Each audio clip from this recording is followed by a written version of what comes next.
Hello,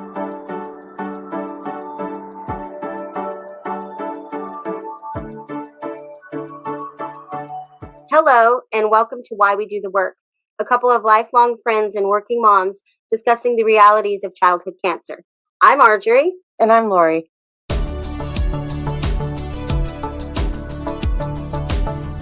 This is a podcast about cancer, childhood cancer in particular, and I just want to give a trigger warning because of that. So we are going to be talking about some things that are pretty intense in this episode, and further episodes as well. I will plan on giving a trigger warning for all of those just so that we don't trigger anybody. We're going to be talking about what some of our triggers are and what childhood cancer was like in our lives and is like in our lives. So there'll probably be pauses here and there while one or the other of us take the reins if it gets too hard. So if things start to get flubbled up just a little bit, it's because this is an intense subject that we're talking about. So trigger warning. So, Lori, 1986. What happened in 1986? Well, Arjorie, it's been a long time that we've been friends. And the fact that we have children who were diagnosed with the same cancer after over 30 years of friendship seems a little bit more than a coincidence. Yeah, it's weird. The both of us will always be saying, can you believe our kids had cancer? Can you believe they have cancer? Before we get going a little bit further into this, both kids are cancer free. And we're here because of the fact that my daughter, Zion, got sick with cancer. Was it about a year after? A year and a half, I think. Yeah, about a year and a half after your son, Simon, was diagnosed with the same cancer, which is Hodgkin's lymphoma. And Hodgkin's lymphoma is a cancer of the lymphatic system, and it's a rare cancer in kids. Children don't usually get Hodgkin's lymphoma, and so the fact that both of our children had that in the first place was weird, right? Especially having it in the same spot was weird. And at the same age, it was essentially, it was a shock to both of us. It was like, wait, what? How did Simon has it too? So obviously we want to talk about that. We want to make it known that we are advocating for folks out there who have experienced childhood cancer due to environmental and industrial pollution, or who are going through a new diagnosis and maybe looking for some answers, trying to understand what happened, what in the environment may have led to a diagnosis. Yeah. So 1986, you and I met. It was at Lincoln Middle School, which when I was just down in Texas, Lincoln Middle School is all boarded up now. Did I show you the picture? I saw that. That's really, really devastating because that was a historical landmark, I think, for that area. Mm-hmm. Also, a very old building when we were in it. So yeah, this is now fast forward 30 some years. Yeah, it was sad to see it like that. So we met at Lincoln Middle School in Abilene, Texas. We were 12 years old. And I don't remember how I got to school. I must have walked. You maybe walked too. But we were going to 8th grade orientation. Right. Very first day. And somehow I was standing behind you. And you have bright red hair. It was a lot brighter then. Yeah. So I saw this bright red hair. And, I'll get into a little bit about what I used to do for work before I started working at Beyond Toxics. But I've always had a love of hair. And I don't think I had ever seen anybody with such bright red hair before. I honestly don't think that I had ever seen that. So I was like, you touched it. You pulled my hair. I don't feel like I pulled it. We've talked about this. Why? I'm blocking it out. I guess I'm blocking it out. It wasn't like a hard tug, but I remember specifically that you were like, oh my gosh, what made me think I could do that to somebody I didn't even know? So, it worked. Yeah, we ended up being best friends and came to find out we had every single class together except for one. I can remember any time you were absent. It was like a big void for me because I didn't know anybody at that school, and we were always friends. We were friends from the day we met. And from the start. We never had to discuss whether or not we were best friends or if we were going to see each other again or talk. We just hit it off. So immediately we walked home from school together, I think that day and every day following. How convenient was it that we lived like blocks, a few blocks away from each other? So it was like, okay, we met at school, Lincoln Middle School, Abilene, Texas, bright red hair, lived up the street from each other, and just were fast friends from there. Right. So we spent pretty much every single day hanging out, and that continued. I moved away from Texas shortly thereafter. My family moved to Oregon, and that was it. I mean, you and I, we never acted like we weren't friends. Like there was never a time that we were like, oh well, I guess I'm not going to see Arjorie again. Or you, we were on the phone with each other.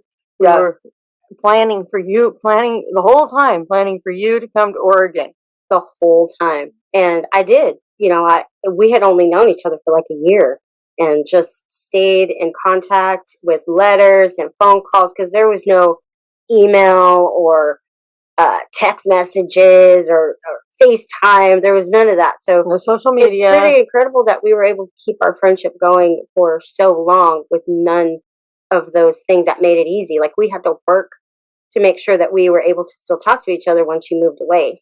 Good old-fashioned letters and long-distance phone calls. Yep.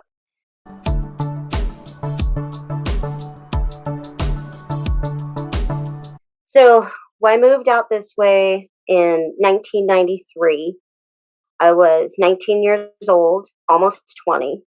Very first time leaving home at all, especially leaving by myself. I had never done anything like that. That was a really, really brave and bold thing for me to do, to ride the Greyhound bus all the way from Abilene, Texas, all by myself, was pretty remarkable. And when I look back and I think about that, because now Elisha is the age that I was when I moved out. Zion's Elisha, Zion's brother. He was the age that I was when I moved out. And Zion right now is the age that I was when I had my own apartment in Abilene. And I'm thinking, like, I can't imagine Zion being in an apartment by herself right now. Right. And maybe times were just different back then. We were pretty independent. And I remember you saying from really early on, one of the first times that I came to your house, you told me, you see how my family is? I'm not like this. I'm not going to be like this. This is not how I'm going to turn out. I want a different life than this. And that stuck with me. I knew from that time you were different and you wanted a different life, and that you would make you were going to blaze your own trail. And I didn't know what that would look like because I was too young to know really that, how significant it was. But looking back, I see the things that you did were remarkable. Being Black and coming to Eugene, a non-Black place usually. Not as much now, but definitely back then, this was pretty significant. Yeah, it was a culture shock for sure. It was like, wait a minute. I think we went to the country fair soon after I got there. We went to the country fair, which it's out in Veneta and has all the fun stuff, and people are going around. And there at this time that we went to the country fair, everybody was naked. There was a lot of people, well, not everybody, but there were a lot of people. Yeah. There was a lot of stuff going on at the country fair that I had never seen before. So yeah, the culture shock was real. We were working together, always together. From there, we continued. We always lived together. We would be in and out of relationships with boyfriends, and it didn't matter. We still would find a house together, and primarily West Eugene, almost always West Eugene. That was our spot. That's the spot, West Eugene. That's, we started living in West Eugene, had kids out that way, and, raised our families, and really enjoyed living in that area because it was such a laid back area. Everybody there, nobody had like superiority complex. It's a very low income BIPOC community, and just really laid back and accepting. And the housing was cheaper out in West Eugene. We never purchased a house out that way, but there's a lot of folks that buy their houses there, their forever houses, because it's affordable. Right. So, I just want to ask you, because I mean, I might seem like an idiot, but just what's BIPOC? Because we never talked about living. I mean, in our perception, this was where we fit in. This was the folk living that we needed and wanted at that time, because we were low income.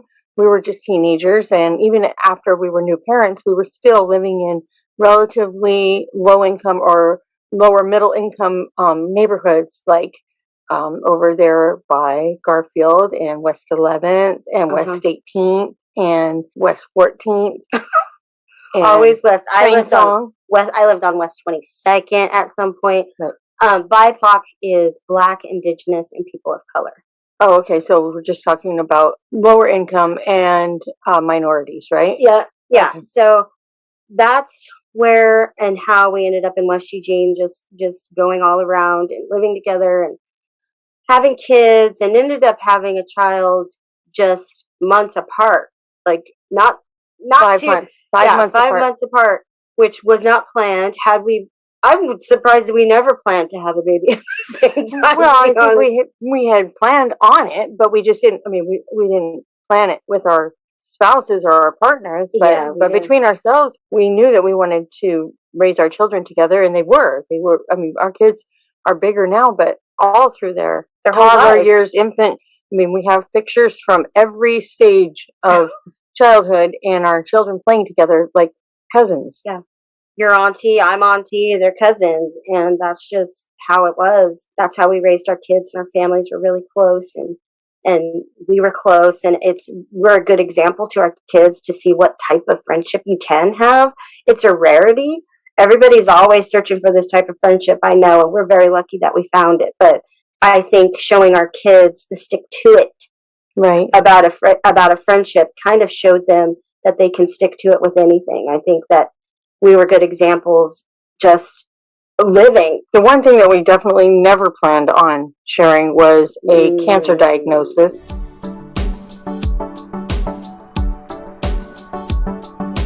We wanted to let everybody know how close we are, so that this is not just, okay, well, their kids got cancer, big deal. You know, they both got cancer at the same time. That's, whatever. Not that people don't care, but it is definitely, it's not an anomaly. So it's a coincidence that was so profound that we feel it deserves a little bit more acknowledgement, or in some ways more research, to understand, how is this possible? How is a coincidence this?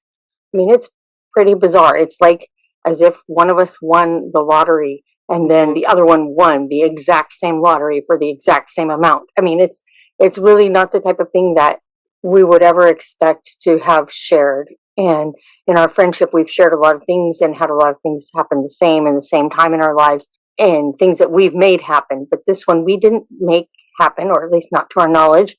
And so to look at that and say, what are some of the factors that contributed to that? What in our environments were our children exposed to that may have led to this diagnosis? Yeah. So I jumped right in. I had gotten a message from a woman whose child had died of leukemia. And it was a time right when Zion was diagnosed with Hodgkin's lymphoma. And I can't remember how I let everybody know. It might have been Facebook. I don't really remember. But she reached out to me and her daughter passed away from leukemia. And she had started a thing called the Orange Ribbon Foundation. And that is where her daughter had saw that there were so many things that her mom was missing and needing and forgetting when she went up to the hospital, and she could see that was stressful. So she reached out to me straight away and asked if I would be interested in having a gift basket. She wanted to do this because it was a legacy of her daughter. And I said, of course. And so that sparked an online friendship from that point. And so she, we corresponded back and forth, and she reached out to me again back in 2018, like right after Zion got diagnosed, she reached out to me and was telling me about J.H. Baxter. I didn't care about what J.H. Baxter was, at that time. And it was not until Simon got diagnosed with Hodgkin's lymphoma that made me go, what? Right. Wait a minute. That is not. It's too close to home, too many similarities, and too obvious for us to look past the fact that there were two diagnoses, and there have to be some explanations out there in relationship to our environment. Yeah. So I jumped right in.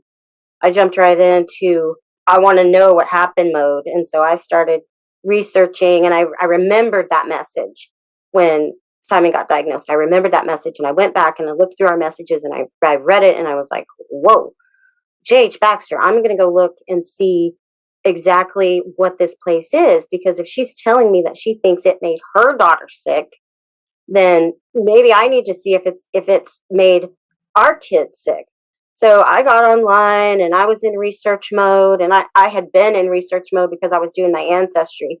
So I was already like looking up J.H. Baxter and seeing all the different finds that they got, and seeing that the equipment that they used, and I learned what the equipment was that they used, and I Googled words to see what these chemicals were and how they were pronounced, so that when I got to a space where I would have to be doing what we're doing now, I wanted to be able to pronounce these words. I wanted to be able to not sound like I didn't know what I was talking about. Well, you were self-educating, and at the same time, I started doing some research too with the information that you were sharing with me.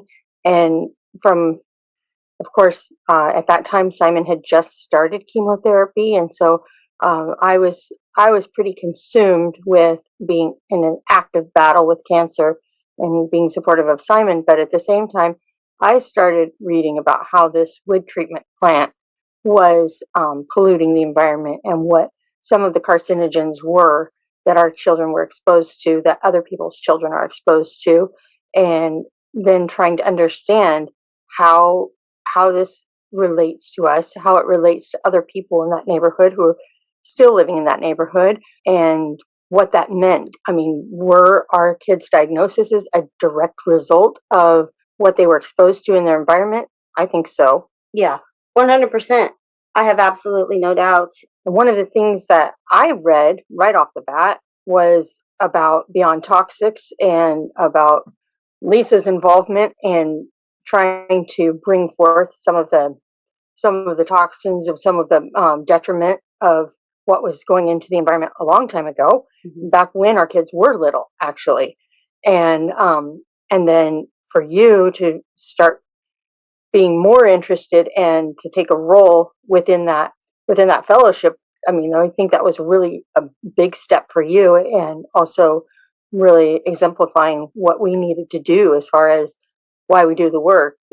This was your work. I mean, this is your work. But one of the things that I started to read and that I was bringing to your attention was the number of deaths that had occurred within the company, that were happening, to their employees at J.H. Baxter, that there were a lot of people who had either been diagnosed with a cancer or had died of cancer throughout the years. Yeah. So Lisa reached out to me. Lisa is the executive director of Beyond Toxics. And when she reached out to me, I had been posting social media, and I had like poison emojis and look what this place is doing on a daily basis, because I wanted to let people know what I was finding out. And I wanted somebody to help me know that what I was thinking was happening was actually really happening. So I put all these things on Facebook. Lisa reached out to me through Messenger and wanted to talk to me.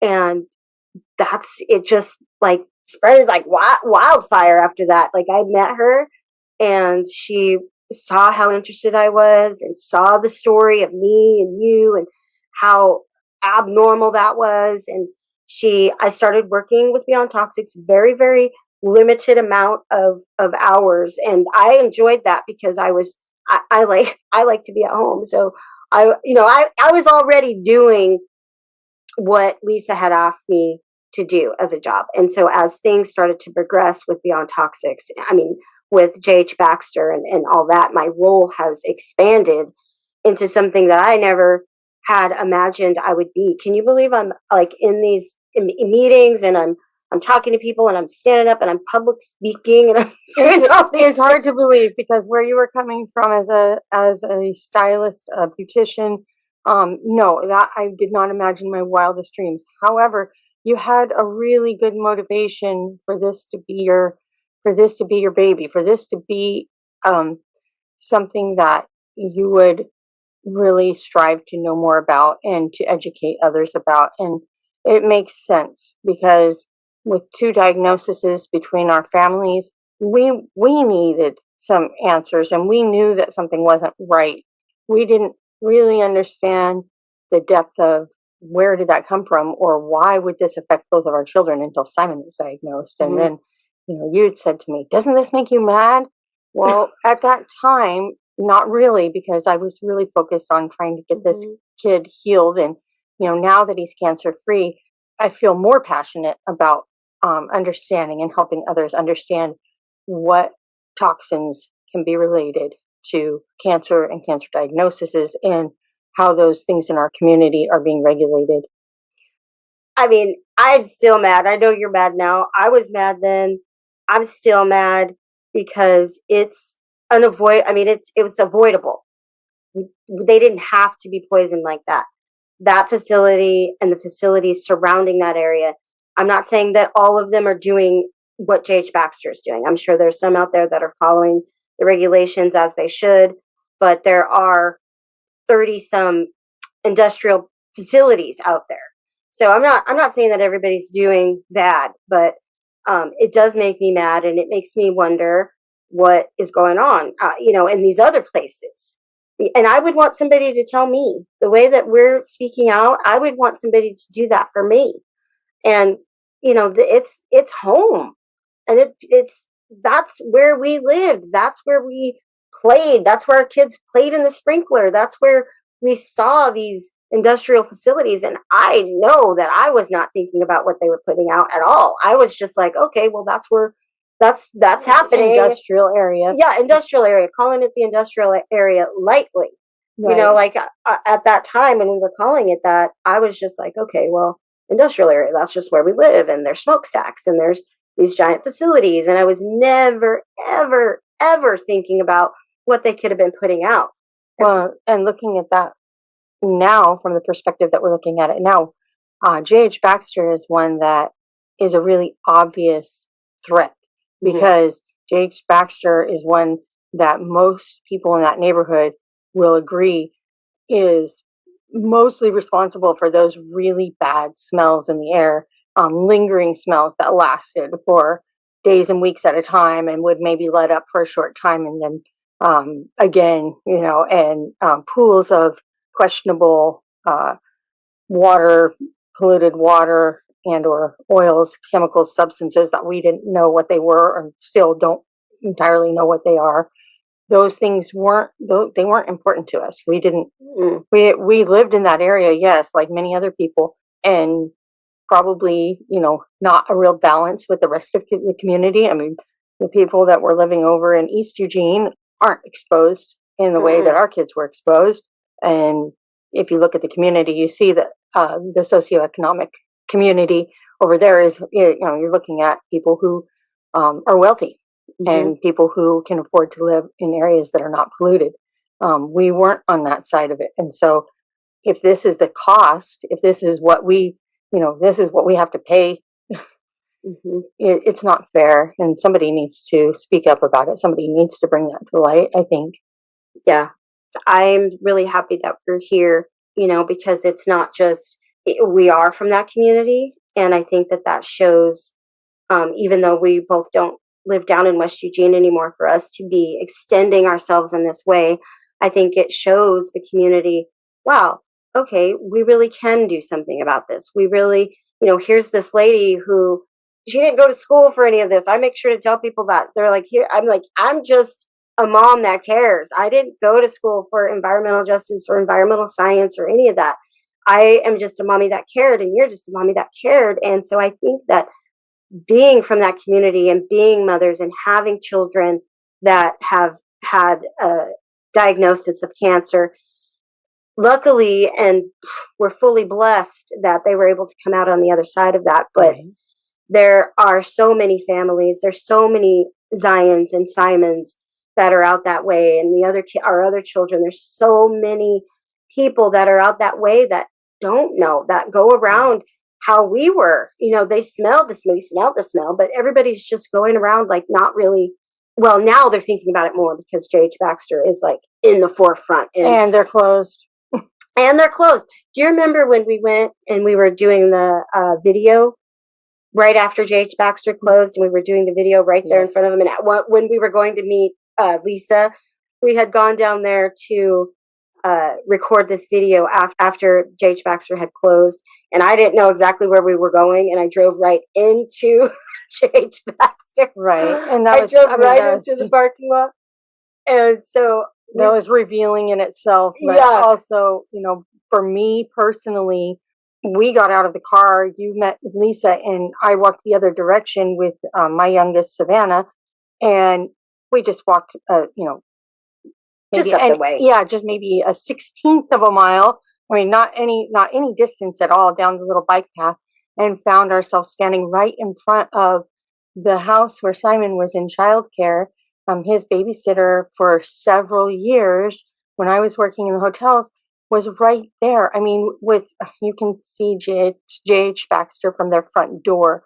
So, J.H. Baxter was not only a real obvious place to look at as far as where these toxins in the environment were coming from, but also something that was relative to us and to our living, because your house was right up the street, and then here's Simon spending 40 some hours a week in that exact location. I mean, just right there.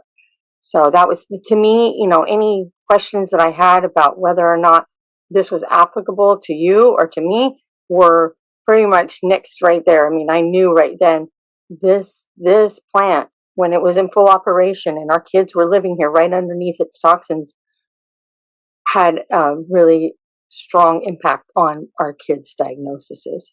I'm confident in that. Oh gosh, 100%.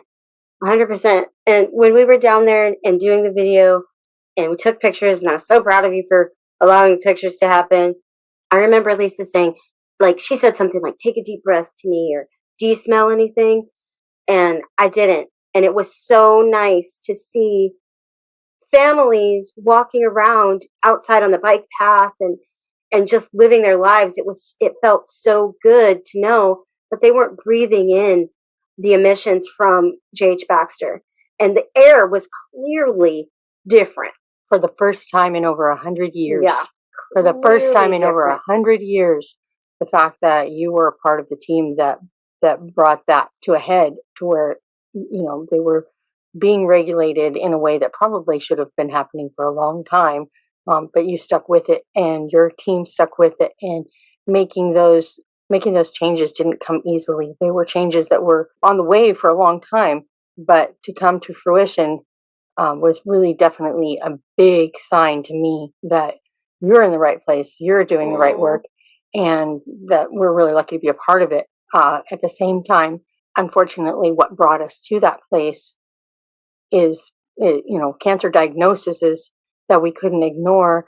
And then, when we look at the disparity of the people that are being exposed, for the people that live in that community, some may be persons of color, some may be Caucasian. It doesn't matter, because what they share in common is mostly lower middle income or lower income. And they're the ones that are being exposed the most to these toxins. So, as cancer is explored, and as the environmental toxins are explored, that's really important that we reach out to those communities and let those people know, hey, you have a voice, and your voice may not be heard the first time you speak up, but you can make a difference. You're making a difference. Yeah, I appreciate you saying that. I feel like I'm in the right place, and being on a team, not just with my job, not just with Beyond Toxics, but being on a team with the community has been so rewarding, because I know that I'm helping them understand, that we're helping them understand what they're being exposed to, and that they have the ability to help do something about it. It's environmental racism.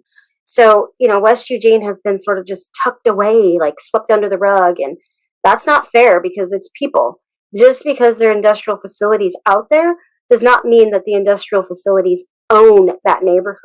The neighborhood belongs to the community. And what we want to do, why we do the work, is that we want to help make sure that those families get the rights that they deserve, and that they know that they can call the mayor and have a meeting with her, or they can call their city councilors and have a meeting, or they can send an email and stress their concerns. And you know what? The community did that. Once we showed them, once they knew that they could do that, because I didn't know that you could just, write a casual email to the mayor, may I have a visit with you to talk about the community and pollution? I didn't know that you could do that. So seeing the community step up and do that has been so rewarding, and makes me so happy to know that we're saving lives. Well, the community needed someone who was passionate to lead them in that direction as well. And that's something that your organization is doing and has done, but lots of communities, not just West Eugene. This is the case. Industrial areas have elementary schools in them. They have high schools in them. They have residences within those areas who are also exposed to those toxins in different communities. And for the most part, there is a disparity in the area of exposure. Our children being diagnosed with cancer, we think, is directly related to those exposures. And I think that's important for us to be able to say, hey, this is what we believe contributed to our kids' diagnoses, and this is what we're doing about it.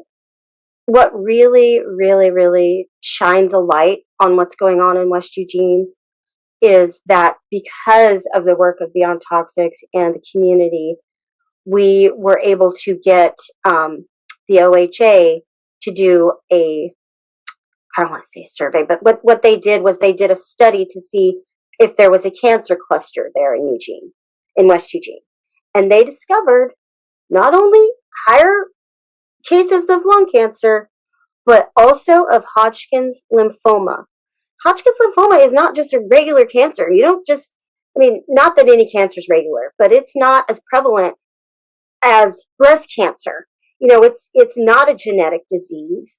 And to have there be a cluster and have that agency say, yeah, you know what, you're right, there is something going on out there. I think that the point of what we're discussing with each other is the same thing as the point that we want to bring out, is that we can take our experience and hopefully make it relatable, or maybe it will be relatable to other people who have had to deal with a cancer diagnosis, or who have had a person who's had cancer in their lives, to be able to look more closely at what the causes of that are, and what we can, like what you're saying, what we can do about it, how we can take the reins and help make changes in the community.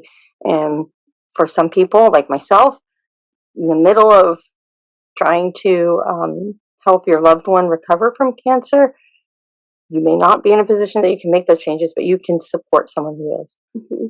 And what we want to do is make sure that there's a safe space. Somebody that understands what it's like to hear the words, your child has cancer.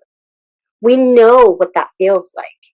And to know what that feels like puts this, it opens my heart in a way that I'm like, okay, I would want somebody to tell me that these two ladies their kids had cancer. I would want to know that, because then that's going to show me, oh, wow, there is something going on out there. I would want to know. We've said that too, that we wish that we knew us. Yes. when our kids were diagnosed with cancer. And it's true, because there are parts of it that feel really isolated, and you feel really lonely, and you may feel like you don't know how you're ever going to come out from from the experience, or the words cancer-free seemed really distant a lot of times during Zion's fight. And for us now to say our kids are cancer-free is huge triumph. But for people who are just experiencing a new diagnosis, to have somebody validate and give some normalcy to some of the feelings and emotions, anger and confusion that go with that, I think is really vital. Because I know for myself, I would be up really late at night and reading everything I could get my hands on, some of it relevant and some of it irrelevant. But for people who are in that searching phase and trying to make sense of what happened or what is happening, I think that the experience that we had and the knowledge that we've gained may be useful. Oh, 100%.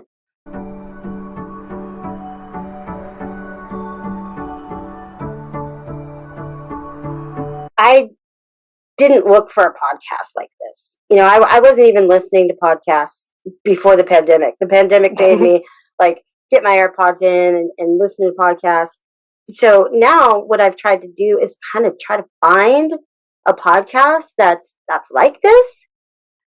We've looked up so many that they seemed really medicinal. And we don't need more medicine. We need heart medicine. Well, people medicine, empath. We need empath medicine. Clinical definitions and clinical explanations are not always well understood by regular people. Well, and you're not thinking about it when your kids are in the throes of it.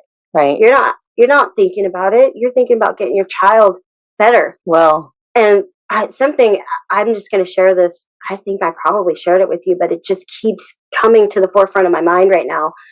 It was when Zion was in the hospital and she was having her stem cell transplant. And I think we'll get more into the stem cell transplant in the next episode. But she was in the hospital up at Dornbecker Children's Hospital in Portland, Oregon.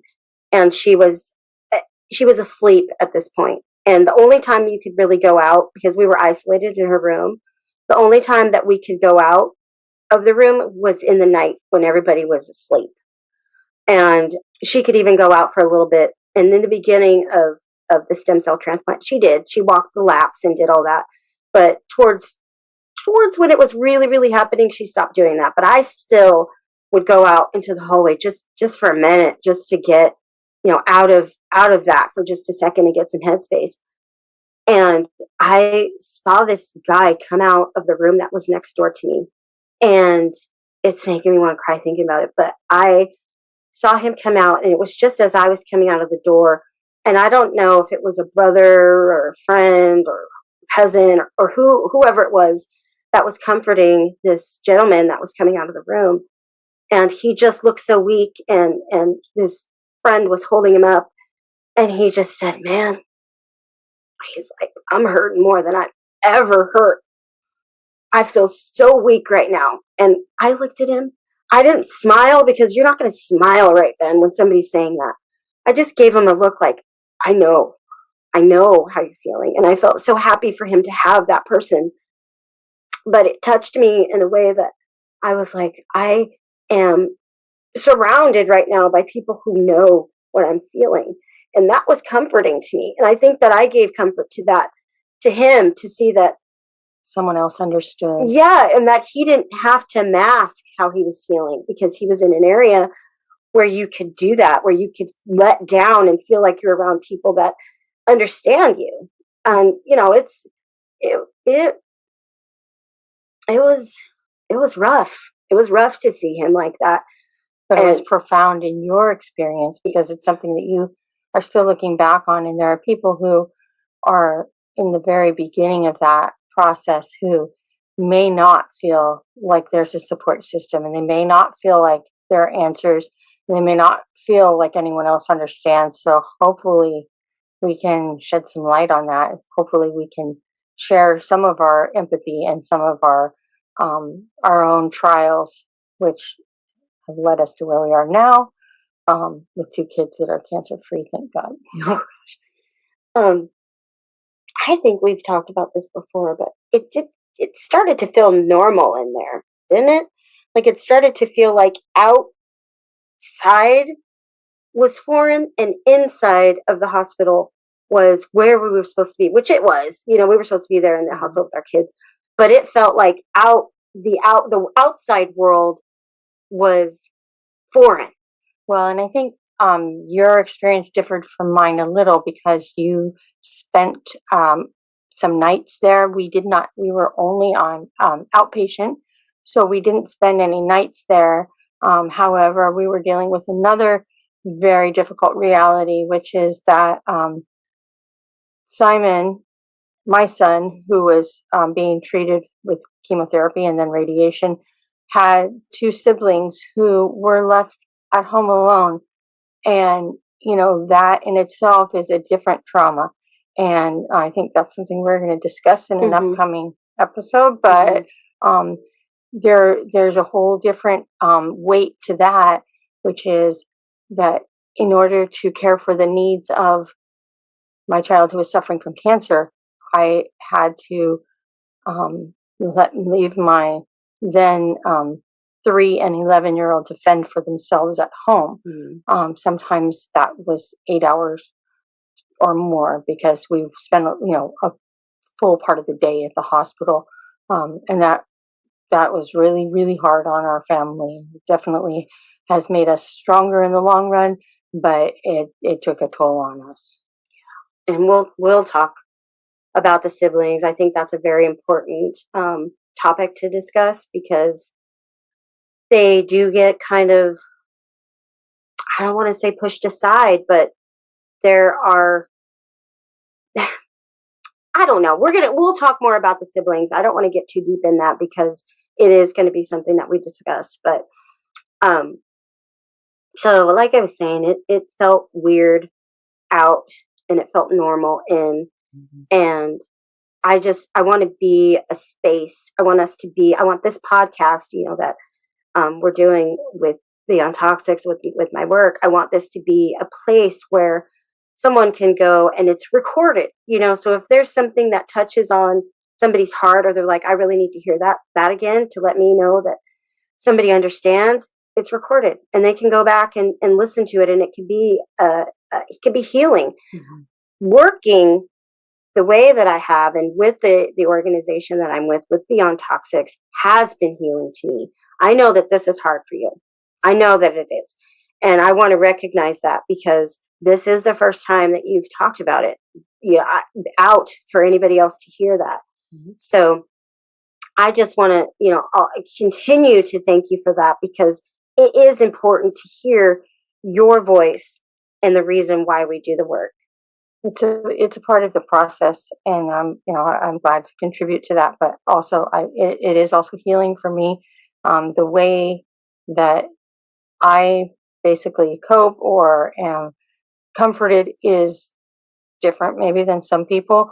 It's more of an internal process, and I have been reluctant to share, and I've been reluctant to report very much about Simon's illness or recovery. So this is giving me a safe space to do that, and hopefully there are some others who can relate to my experience as well. Yeah, there will be. I think this is going to be a really nice safe space for us, and have an opportunity to spread the word through our experiences, and I think that's powerful.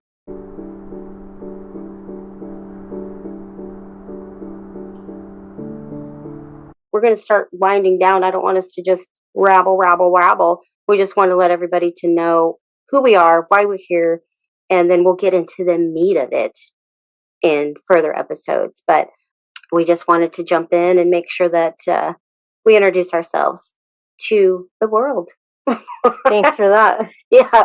So thank you everyone for joining us with here with Lori and myself on why we do the work.